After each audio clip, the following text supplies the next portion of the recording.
everybody, and welcome to this episode of the podcast. We are at episode 359, and today's episode is about the 5 lessons from winning the 2024 Asian Games.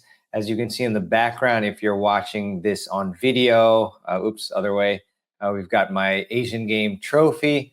So definitely really stoked about that. It was a great weekend. We had a really fun format. So it was 8 teams. I believe the teams were 2 Filipino teams, an Asian team, I guess a conglomerate of all the different, Asian cultures, and then Indian team, and then 2 United Nations teams, of which I was on United Nations 2, and then a Chinese team and a Vietnamese team. And actually the year prior, China beat Vietnam in the final. And to make things move along, the format for the matches were short sets to 4.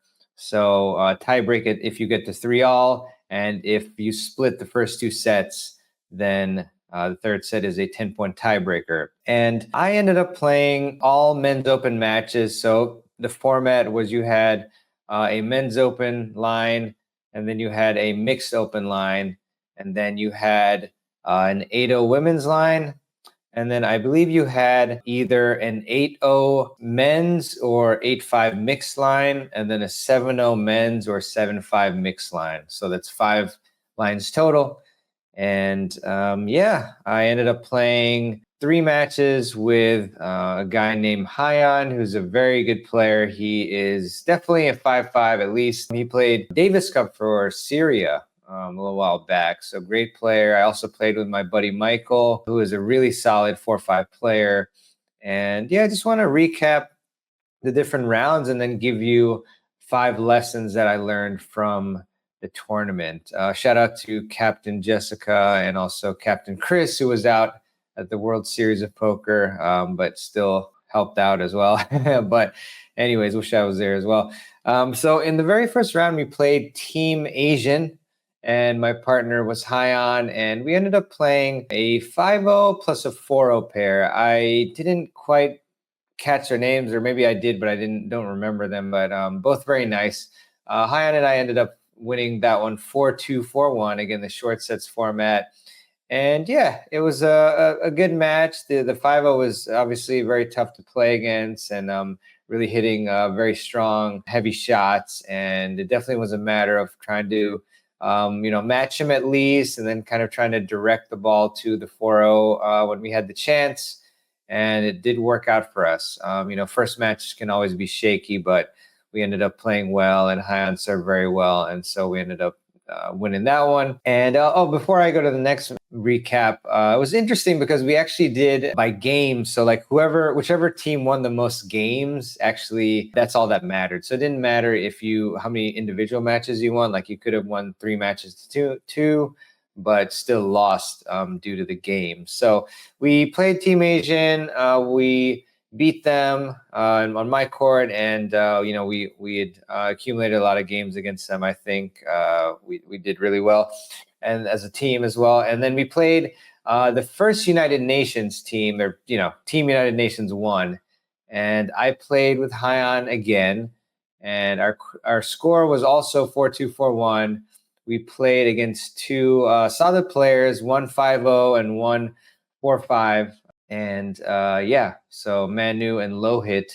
And I played against Manu before. Actually, you know what? I've seen Manu in USC leagues. Don't think I played against him before, and have not played against Lohit. But 4-2, 4-1. It was a good match. I think in that one, we just were a little more consistent than our opponents. They definitely posed a big threat and had some big shots. I remember Lohit hit some really good line passes with his forehand, and Manu had, very strong serve and strokes. But we were a bit more consistent, and on the big points played them well. Ended up winning that 2-1, and did well as a team there. And then we played Team Philippines, of which I'm actually half Filipino. So whenever I saw the Team Philippines, either of them, I reminded them how I was half Filipino and how they didn't recruit me, and just to joke around a bit.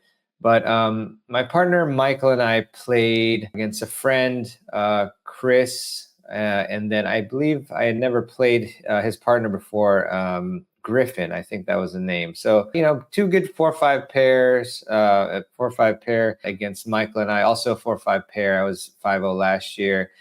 We played very well. Michael and I are good friends, and we ended up gelling really well and winning 0-0. So that was definitely not expected, but we did win. I think maybe it was like 3 deuce points. So, and again, just a bit more consistent and played well, and managed to also be the aggressor in most cases, and get good setups and whatnot. So, and then, so we won actually our group. There were 2 groups of 4 teams, which I didn't mention in the beginning.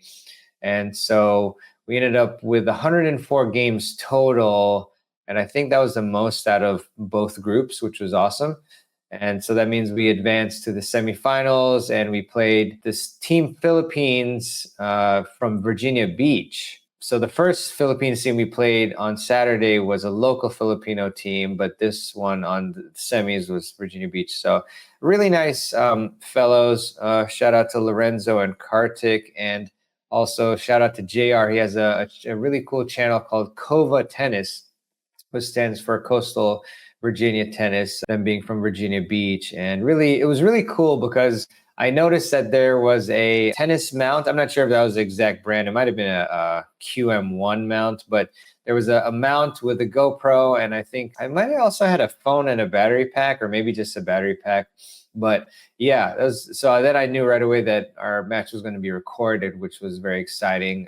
So that was awesome. And we actually, JR of Kova Tennis did a YouTube premiere of the match, which was really fun to watch back, especially having played it. But yeah, Hyan and I played Lorenzo and Kartik, who are both 5-0s. I think they were bumped up from 4-5 last year, and mentioned how they didn't have much tennis to play as a result of being 5-0s this year. But Hyan and I, we got off to a rough start, and that's pretty much because Lorenzo and Kartik played really well in the beginning, especially hit some really great returns. And I can remember that we were actually up 40-15 in the first game in Hyan's serve, and then ended up getting broken because they hit solid returns, and then they held as well. Luckily, after going down 2-0, we were able to recover really well and won 4 straight games. And then we also, we won the second set 4-1. So 4-2, 4-1 was the final score. I would say that Lorenzo and Kartik were the strongest team we played that weekend, just because they really, really good, partnership and good doubles acumen and whatnot. So that was good that we were able to hold serve on my end, and then break, and then hold and break again. And I think that again, consistency was paramount in this one as the match went on. And then we played Team Philippines, the local one, who we had beat in the morning, or sorry, the last match of Saturday. We played them and beat them, and then we played them again in the final. And I played with Michael again, and we won 4-0, 4-0 again, which was again great result, obviously. And we played against John and Griffin again, 4-5 pair. And yeah, that one played really well. Michael was playing extremely well as well, hitting some great volleys, and just being really solid. That's all it really took, just being solid and, looking for opportunities. And obviously, we were able to read when the players, when our opponents, might be hitting like weaker shots for us to poach on. And so that was great. And yeah, it was really, really cool and fun to win that. This is the first year I had played Asian Games in 10 years. I didn't even remember like what team I was on or anything, but it actually came down to the 8-0 women's court. And shout out to Jessica and Lucy. They actually were, they won the first set 4-2, but they were down, I think they were down 3-0, 15-40, or it might have been 3-1, 15-40. And if they had lost that game, it was essentially the other team had 3 championship points to win the entire thing. But somehow Jessica and Lucy found the grit to come back and actually win that set 4-3, which was incredible. So we ended up winning by 6 games instead of us losing total games. So that was awesome. One other thing that I'm not going to name the team, but it was insane. Like one of the teams that participated, to give you even less detail, so you don't identify who it is, because just out of respect to some degree, that team actually played a 2-4-5 players in the 8-0 men's slot, which is hilarious, but obviously angered certain teams, of course, especially the ones who played them. And it was interesting. It was a claim of like using the UTR range, universal tennis rating, and also there's some sort of injury rule or something where if some player hadn't played for a while, they could be rated lower. I really didn't understand that, but yeah, just two clear USTA 4-5 players playing in the 8-0 men's slot. So really strange. Thought that was funny. Also, there was one player there that had been banned in USTA and then actually used a fake name to keep participating in USTA. I don't think it was like a permanent ban. I think it might have been like a year, 6 months, but then they used the Elias, which is hilarious. Hilarious Elias. Yeah, won't name that either, otherwise it'll give it away. But anyways, so yeah, that was the tournament and really fun. Just had a great team. Went out to dinner as well the first after the first day. And luckily for me, these matches weren't super strenuous. I would say the 3 matches of Saturday were probably 45 minutes each on average. And then same with the second day, probably like around 45 minutes. And then actually after we won, I had a 5-0 men's match. And I played with a very good player, Houston, and we won our 5-0 match 6-1, 6-0, I think. One of the players we played is an excellent player, but then his partner, unfortunately for him, is a bit weaker there. So we were able to really take advantage. But yeah, that's essentially the summarization portion of how that went. I do want to give you 5 lessons, though, based on what I experienced in Asian Games. And the first one that I noticed, and this was really helpful that I saw this in the video that my friend JR from Kova Tennis made, recorded for us, and that is that you want to try not to back up on the return. So I found myself several times when facing, I think it was usually first serves, but also maybe some kick serves. I would split step and I would actually back up when I was hitting the ball. And whenever I did that, well, I believe most of the time when I did that, I hit the return to the net. And that's because you're having your momentum going backwards. And it's obviously taking away any, power that you can hit on the ball. And it's forcing you to really just rely on kind of your arm to do the work. And that's not good. So what I've been trying to do since then is to, at the very least, split step and then, keep my weight stable, if not try to move forward. And whenever I did that, I hit much more successful, obviously, offensive shots, returns. So that's something that you want to record yourself playing and to watch out for that and really check out your movement, especially, we're talking about the return. So see how you're moving. Are you split stepping at the right time? Are you moving forward? I mean, one adjustment you can make if you're concerned about your time is you can just take a few steps back and then so start farther back and then move forward and split step and then move forward. So that way you're having your momentum moving forward and you can hit a much more powerful shot with less effort. So something that I noticed, one of the lessons that I personally took away. The second lesson is your intensity and position of your footwork. I noticed that even though I was able to scrap some balls doing this, there were several returns where several volleys where I felt that I was a bit flat-footed, like I was maybe not having the intense footwork that I needed, and then I was having to lunge or hit stab volleys, whereas if I was a bit more precise and intense with my footwork, I would actually be in a more comfortable position, hit a more offensive shot. So really important to have your intensity of your footwork and then proper positioning. I was also at times flat-footed or, not intense with my footwork enough where, when I was trying to reach a wide ball, I ended up, hitting a pretty bad shot. I mean, it, happened a couple times, but it's still it's something to take note of. And yeah, I remember in the morning match on Sunday, It was, partially due to it being a very early match, relatively early to my sleep schedule lately, but I felt just flat-footed and not fully awake. And so, one of the things I was thinking of was you need to up your footwork's intensity. And it's also really, again, illuminating when watching yourself play how much less of footwork intensity you're actually having versus what you think you have. So again, a big proponent of recording yourself. And again, I think I've tried to hit on this aspect, especially, being bumped down to 4-5 from 5-0. And I think now I have a 23-3 record, it should be. Two of those losses being in 5-0 and then one being a 4-5. My only 4-5 loss was timeout, 6-all in the first set, sudden death point, playing that and losing the sudden death point, which was wild. But what I have found is really that the consistency and the reduction of errors is paramount. I mean, that's one of the main differences besides the slightly increased pace and spin in the 5 level versus 4-5. I find that it's really just reducing errors that is going to win you so many matches. I just feel like in all these matches that I played, you just analyze it. It's just unbelievably simple where it's just the other team is missing more returns, a few more returns than us, or missing a few more volleys, or, like maybe they have these sitter volleys and they're just missing them. And that's really the difference. It's like much more automatic. Not saying it's 100% success rate for 5-0 level, to hit, put away volleys, but it's definitely a much more consistent occurrence for them to be making these shots.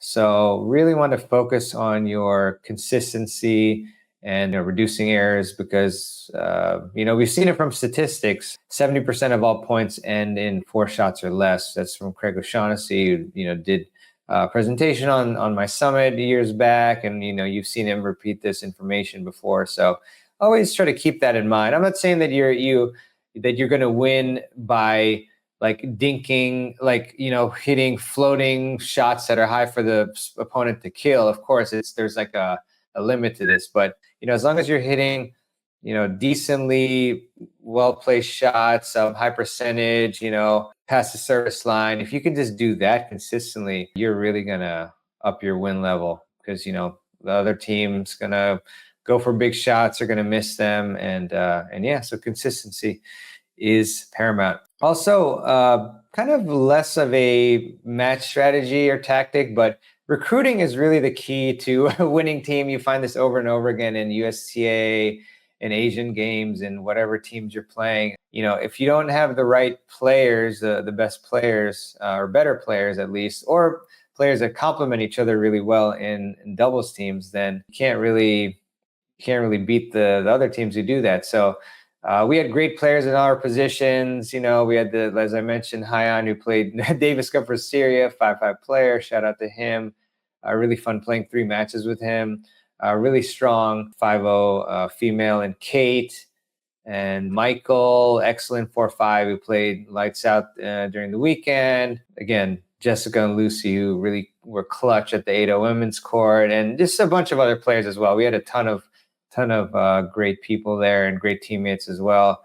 So yeah, if you're trying to be on a good team, if you're not the captain, you may want to try and help out if you know some good players, or if you're captaining, really got to put in the time to find the best players you can. Otherwise, it's going to be hard to win if that's what your goal is. And then the 5th lesson here that I got from the Asian Games is really trusting and going to your strengths during crunch time. That's pretty much what I defaulted to every time, especially when it was a deuce point or a 30L point or whatever, big one. I would just think to myself, okay, if I'm serving, you know what, hit a solid second serve, top spin or to the body. And then, as soon as you finish with that serve, then you're split stepping and you have intense footwork and you're finding forehands as much as you can. You're hitting heavy, high percentage forehands, a lot of top spin, and you're trying to set up your partner. So that's pretty much what I was going for.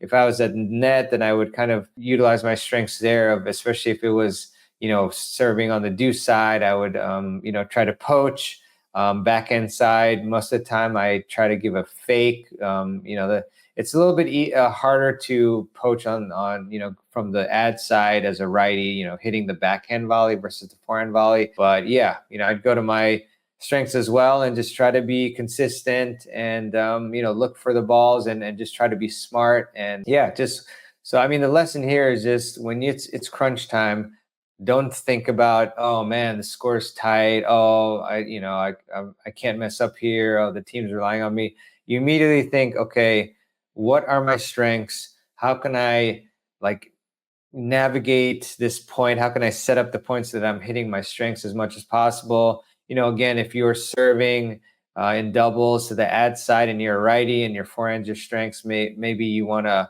call a poach or call a Aussie formation. I mean, that's something that Kate would do a lot, and I did as well with Hyon sometimes. With Mike, a little bit less so, just because it wasn't needed as much. But yeah, so that we could utilize our forehand.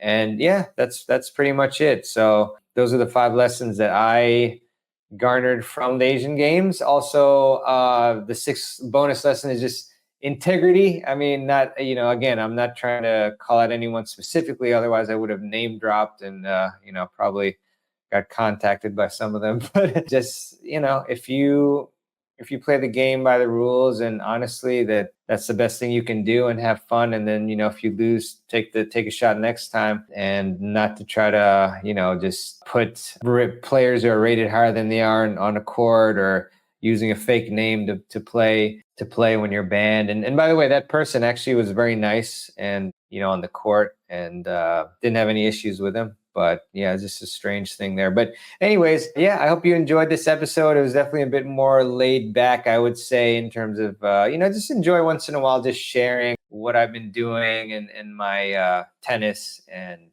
it's been a great year so far. I've actually got 9-0 mixed sectionals coming up in a few days. So that's really exciting as well in Midlothian, Virginia. So yeah, looking forward to it. And just hope that you got some value from this, and also just enjoyed hearing about my exploits playing. But hope you have a great one. And if you enjoyed this episode, we really appreciate it if you left a review for the show. And you can do that at tennisfiles.com/Apple Podcasts with an S at the end. And also would like to leave you with a quote, as I do at the end of every episode. And this one is by Joshua Reynolds. And Joshua said, "Simplicity is an exact medium between too little and too much." Really good one. Good quote there. Got some likes from that one too. That's good. I post these quotes on my Instagram and Facebook as well, if you follow me there.